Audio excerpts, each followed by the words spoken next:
Bharatiya Janata party चिल्ला चिल्ला के कह रही है कि दिल्ली में कोई शराब घोटाला हो गया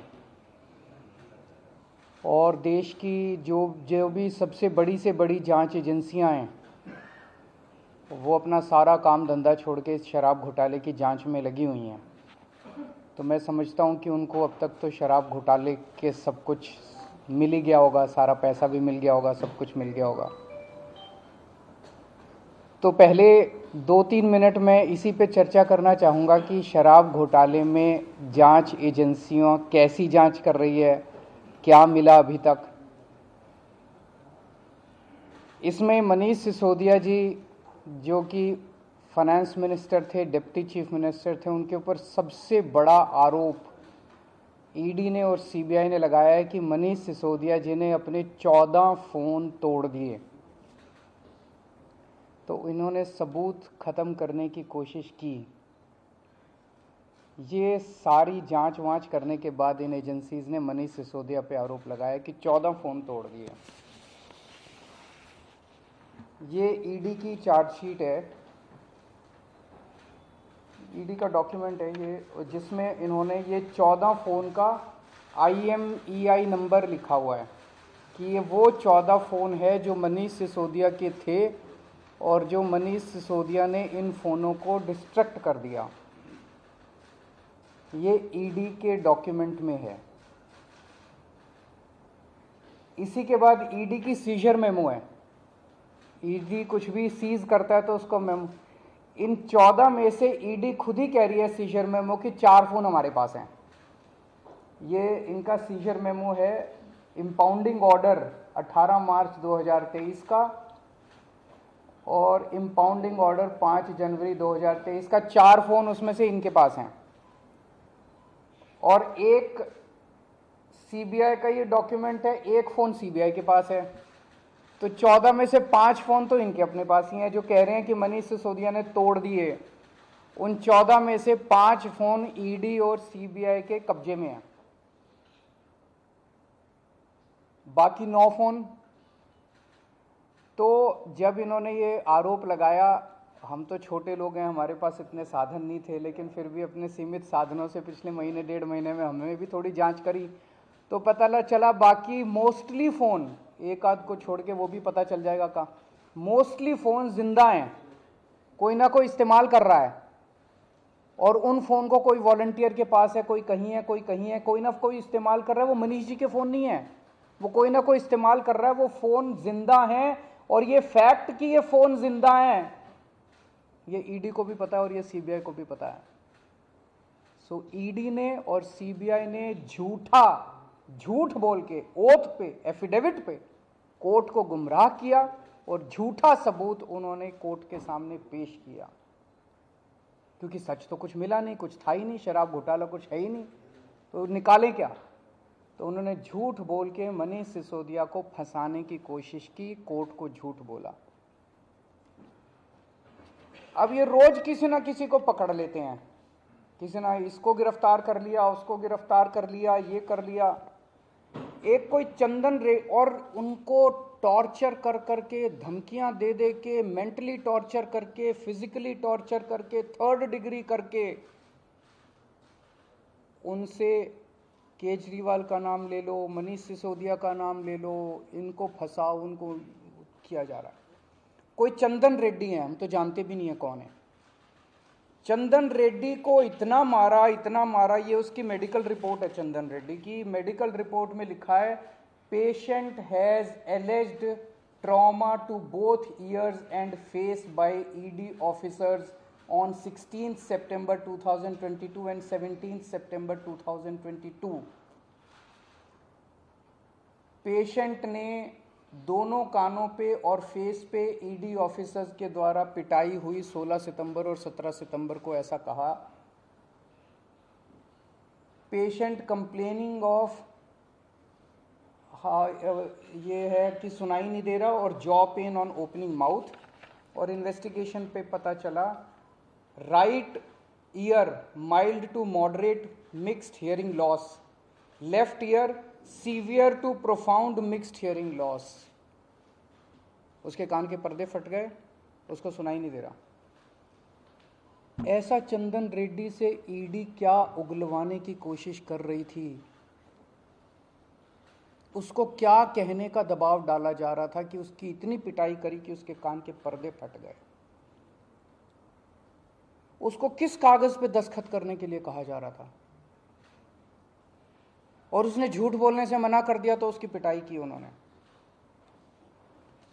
इसके बाद अरुण पिल्लई हैं कोई, उनको धमकियां दी गई, टॉर्चर किया गया, उन्होंने अपना बयान वापस ले लिया अगले दिन।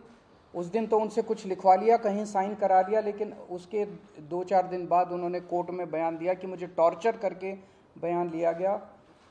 समीर महेंद्रू से टॉर्चर करके बयान लिया गया, उन्होंने अपना बयान वापस ले लिया। मनस्विनी से टॉर्चर करके बयान लिया गया, उन्होंने अपना बयान वापस ले लिया। भूषण बेलगवी से टॉर्चर करके, ये 5 नाम तो मेरे पास ही हैं, पता नहीं ऐसे कितने लोग हैं जिन लोगों को टॉर्चर कर करके बयान लिए गए। ये हो क्या रहा है? एक के बाद एक, एक के बाद एक, एक के बाद एक, जितने लोगों को ये बुला रहे हैं सबको मारते हैं, पीटते हैं, टॉर्चर करते हैं। एक ऐसा व्यक्ति है जिसे एक कमरे में उस व्यक्ति को बिठा रखा था, दूसरे कमरे में उसकी वाइफ को और उसके पिताजी को बिठा लिया, और उसको बोलते हैं कि या तो इस कागज पे साइन कर दे, नहीं तो तेरी पत्नी को और तेरे पिताजी को भी जेल भेज रहे हैं। ये चल क्या रहा है? मैं प्रधानमंत्री जी से पूछना चाहता हूं, ये चल क्या रहा है? जहां कोई घोटाला नहीं हुआ वहां पे कोशिश की जा रही है जबरदस्ती करके, लोगों से जबरदस्ती करके, मार के, पीट के, धमकियां दे के बयान लिखवाने की। एक व्यक्ति है, उससे कहा गया कि कल देखते हैं तेरी बेटी, उसकी 2 जवान बेटियां हैं, कल देखते हैं तेरी बेटी कॉलेज कैसे पहुंचती है। ये जांच चल रही है इन लोगों के। एक व्यक्ति है, उसके वकील ने कोर्ट में खड़े होकर कहा कि हमारे मुवक्किल के, मेरे मुवक्किल के ऊपर दबाव डाला जा रहा है कि दिल्ली के पॉलिटिशियंस का, कोर्ट के अंदर खड़े होकर उसने बोला कि मेरे मुवक्किल के ऊपर दबाव डाला जा रहा है कि आप दिल्ली के पॉलिटिशियंस का नाम लीजिए। ये इनकी जांच चल रही है। इस सारी जांच करने के बाद, 1 साल जांच करने के बाद, ये आरोप लगाते हैं कि 100 करोड़ रुपए की रिश्वत ली गई और दी गई। वो 100 करोड़ रुपया कहां है? एक नया पैसा कहां है वो 100 करोड़ रुपया? सब इतनी 400 से ज्यादा रेड हो चुकी हैं। मनीष सिसोदिया जी के घर पे रेड हो गई, इतने सारे दूसरे लोग, वो पैसा मिल है कहां?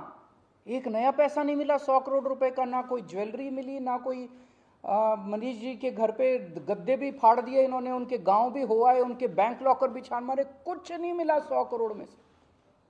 फिर आरोप लगाया कि 100 करोड़ रुपया गोवा के चुनाव में इस्तेमाल हुआ है। जी, गोवा के हमारे जितने वेंडर्स थे जिनसे हमने काम कराया था, सारे वेंडर्स पे रेड मार चुके ये लोग।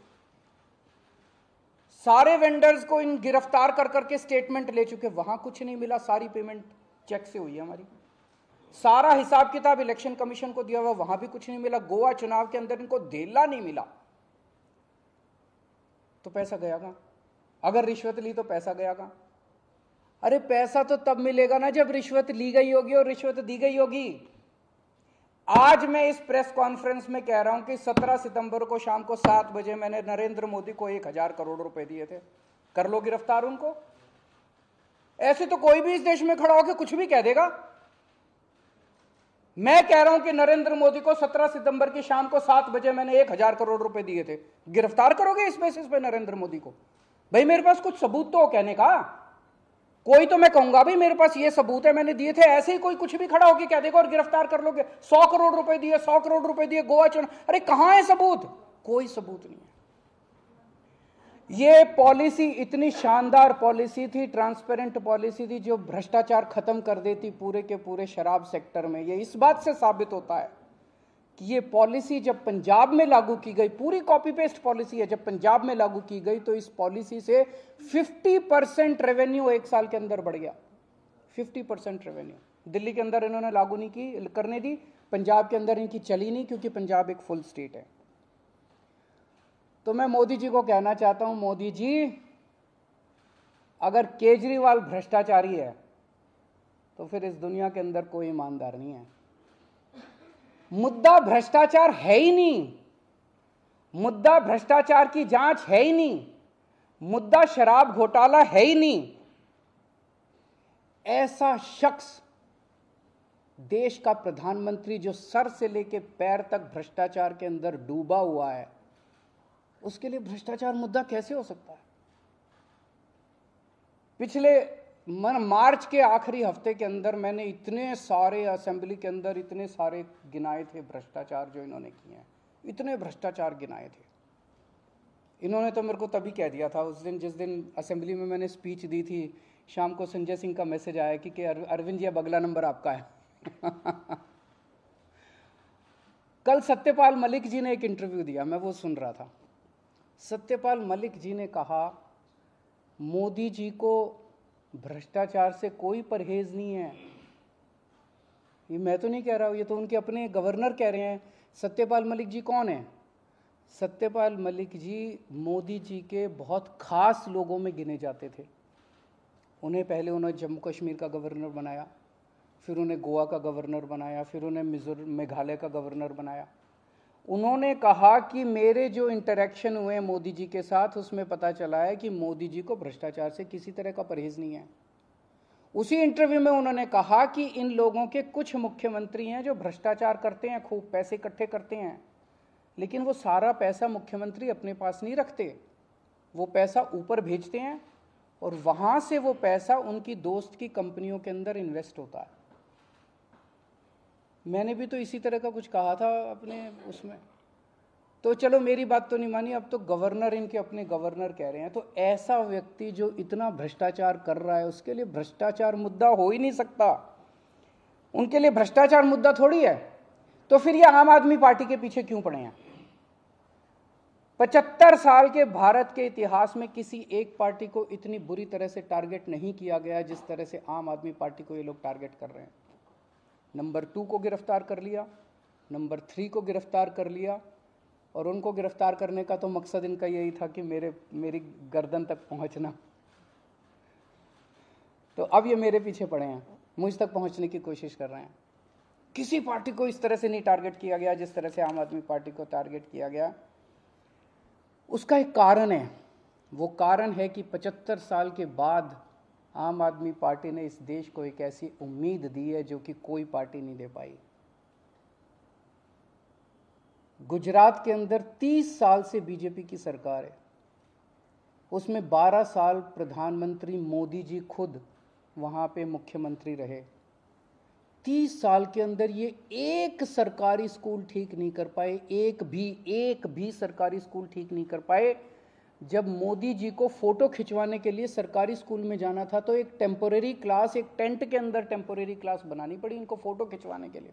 फोटो खिंचवाने लायक सरकारी स्कूल भी नहीं बना पाए। और 5 साल के अंदर दिल्ली के हमने सारे सरकारी स्कूलों का कायाकल्प कर दिया। 5 साल के अंदर हमने सारे सरकारी स्कूल ठीक कर दिए।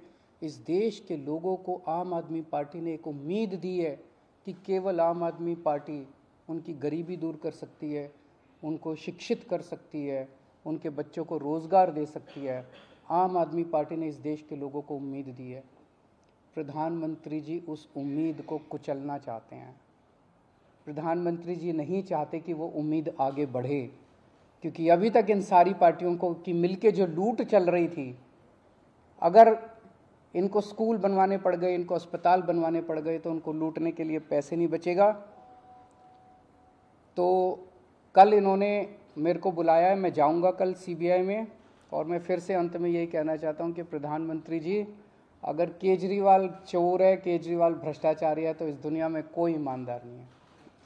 क्या आपको आशंका है कि जब आप जाएंगे तो गिरफ्तारी हो सकती है आपकी? संडे का दिन है, मोदी जी को अरेस्ट किया सकता है आपको? भाई ये बीजेपी वाले तो मैं कल से देख रहा हूँ प्रेस कॉन्फ्रेंस कर करके यही कह रहे हैं कि केजरीवाल को गिरफ्तार करेंगे। तो अगर बीजेपी ने सीबीआई को ऑर्डर दे दिए हैं कि गिरफ्तार करना है, तो फिर तो आपको बता दें कि अरविंद केजरीवाल ने एक प्रेस कॉन्फ्रेंस की। अरविंद केजरीवाल ने प्रेस कॉन्फ्रेंस में सीधा बीजेपी पर निशाना साधा। उन्होंने कहा कि बीजेपी के पास कोई भी प्रूफ नहीं है और लगातार बीजेपी आरोप लगा रही है कि जो 100 करोड़ का घोटाला हुआ है वो पैसा गोवा में यूज किया गया, और उसके बावजूद भी 400 जगह रेड मारी गई, लेकिन कोई भी सबूत नहीं निकला। ये कहना है आम आदमी पार्टी के संयोजक और दिल्ली के मुख्यमंत्री अरविंद केजरीवाल का। इसी के साथ अरविंद केजरीवाल ने 4-5 नाम ऐसे गिनवाए जिसके साथ ईडी और सीबीआई ने वॉयलेंस किया, और उन्होंने बताया कि चंदन रेड्डी, जिसके साथ 16 और 17 सितंबर को ईडी ने जबरदस्ती दबाव बनवाया और कुछ पेपर्स पे साइन करवाए। तो वहीं अरविंद केजरीवाल ने यह भी कहा कि अगर अरविंद केजरीवाल भ्रष्टाचारी है तो कोई भी ईमानदार नहीं। सीधा उन्होंने आरोप लगाया है बीजेपी पर कि बीजेपी ईडी और सीबीआई का दुरुपयोग कर रही है और शराब घोटाले में उनका नाम बेमतलब में जोड़ रही है। उनका कहना है कि शराब घोटाला कोई मामला ही नहीं है, क्योंकि नरेंद्र मोदी खुद भ्रष्टाचार के अंदर लिप्त है, तो उनके लिए भ्रष्टाचार कोई मुद्दा नहीं है। उनका मुद्दा आम आदमी पार्टी को घेरना है। ये कहना है आम आदमी पार्टी के संयोजक और दिल्ली के सीएम अरविंद केजरीवाल का।